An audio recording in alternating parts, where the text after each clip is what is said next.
నమస్తే అండి, welcome to Guntur రుచులు. ఈరోజైతే ఇక్కడ రెసిపీ ఏంటని చూస్తున్నారా, క్యారెట్ అలాగే పెసరపప్పుతో ఫ్రై.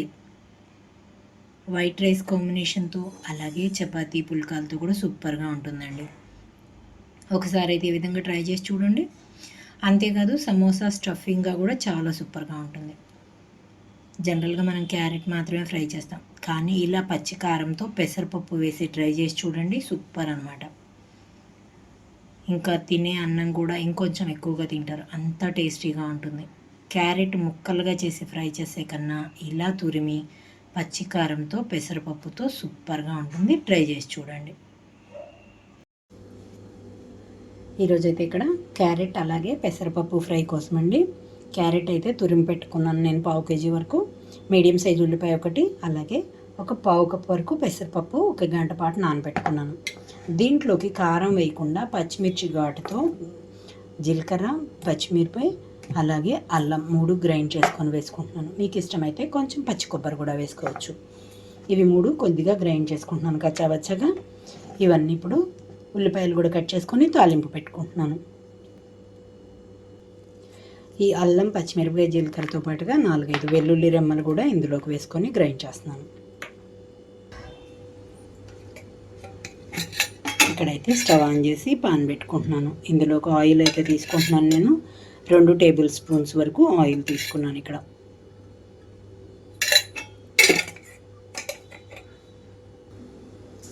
ఆయిల్ హీట్ అయ్యేటప్పుడే ఆవాలు అలాగే కొంచెం జీలకర్ర, కొద్దిగా పచ్చిశనగపప్పు కూడా వేసేసుకొని వేయించుకుంటున్నాను.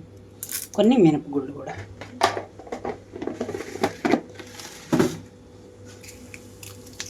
అలాగే ఒక ఎండుమిరపకాయ కూడా వేసేసుకుంటున్నాను.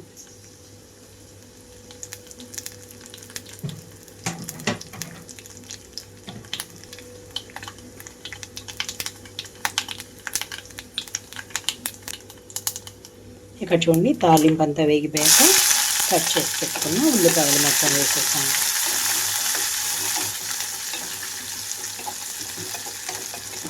ఇక్కడ ఉల్లిపాయలు అంతా ఫ్రై అయిపోవాలి. ఈ లోపల నేను తీసుకున్నవన్నీ కూడా వేయించుకుంటున్నాను, గ్రైండ్ చేసుకుంటున్నాను. కొన్ని కరివేపాకు రెమ్మలు కూడా వేసేసాను తాలింపులో.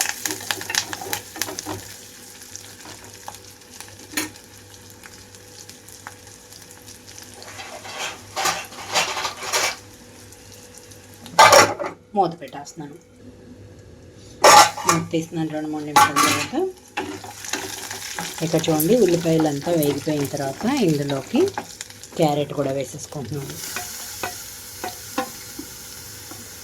క్యారెట్తో పాటుగానే నానబెట్టుకున్న పెసరపప్పు కూడా నీళ్లు లేకుండా చూసి ఇందులోకి వేస్తున్నాను.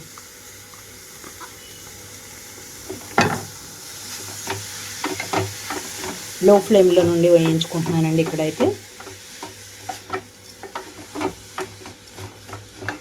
పసుపు అలాగే ఉప్పు కూడా వేసేసుకుంటున్నాను కొంచెం.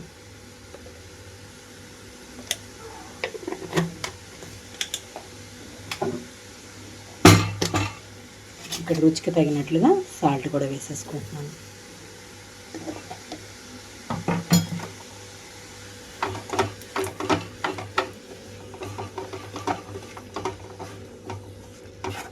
మూత పెట్టేసేసి 5 నిమిషాల పాటు ఉంచుతున్నాను. ఇక్కడ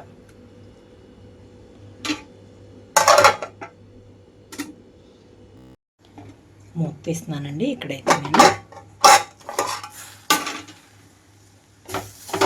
చూడండి, చక్కగా ఫ్రై అయిపోయింది. క్యారెట్, పెసరపప్పు కూడా చక్కగా ఉడికిపోయింది. ఇప్పుడు ఇందులోకి కారం కోసం అయితే నేను గ్రైండ్ చేసి పెట్టుకున్న పచ్చిమిర్చి ముద్దంతా వేసేసుకుంటున్నాను. కారం కన్నా పచ్చిమిర్చి ముద్దతోనే సూపర్గా ఉంటుంది ఈ ఫ్రై అయితే.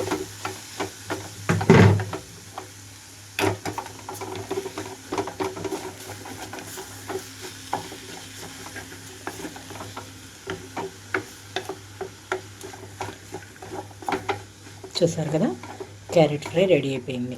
పచ్చిమిర్చి ముద్ద వేసాకైతే ఒక 2-3 నిమిషాల పాటు వేయించుకోవాలండి లో ఫ్లేమ్లో, ఎందుకంటే ఆ పచ్చి వాసన పోతుంది. 2-3 నిమిషాల తర్వాత ఒకసారి కలుపుకొని స్టవ్ అయితే ఆఫ్ చేస్తున్నానండి. సర్వింగ్ బౌల్లోకి తీసుకోవడమే. మీకు ఇష్టమైతే కొంచెం కొత్తిమీర కూడా వేసేసుకోండి. మరి ఇంకెందుకు ఆలస్యం, మీరు కూడా ట్రై చేసి చూసి మీరు మీ ఒపీనియన్ అయితే కామెంట్ బాక్స్లో పెట్టండి. అలాగే మీలో ఎవరైనా మా వీడియో ఫస్ట్ టైం కానీ చూస్తున్నట్లయితే ప్లీజ్ మా ఛానల్ని సబ్స్క్రైబ్ చేయండి. అలాగే మా వీడియోస్ని లైక్ చేస్తూ షేర్ చేయండి. పక్కన ఉన్న bell icon all option click చేస్తే మేము ఇచ్చే వీడియోలన్నీ మీకు నోటిఫికేషన్స్ వస్తాయి. Please encourage me and thank you for watching. Thank you.